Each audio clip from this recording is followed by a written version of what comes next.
Today I'm going to be showing you how to do the back stitch. The back stitch is a great beginner-friendly stitch that will let you create a continuous line without any gaps. Starting from the back of the hoop, pull your needle through to the front. Create a small stitch.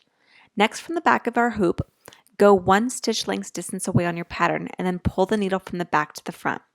We're going to place the needle at the end of your first stitch and pull through. You want to get as close to the end of the last stitch as possible. From here, from the back of the hoop, you'll go a stitch length distance away and pull the needle through to the front. You'll repeat this step over and over as you continue your line. On this first line, I'm using all 6 strands of an embroidery floss skein.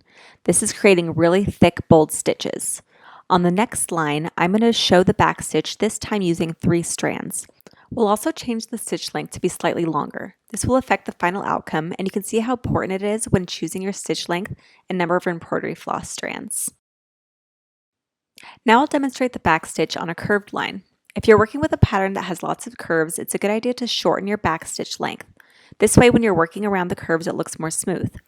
When creating your first stitch at any time you're going to be doing the back stitch, it's important to be mindful of the length. You want all of your stitch lengths to be uniform so that your stitches look neat. The first stitch will dictate all of the rest of your stitches, so be mindful. On this curved line, I'm also using 3 strands of embroidery floss. Thank you for watching. I hope you found this video helpful. If you have any questions about the back stitch, please comment below and I'll try to answer them.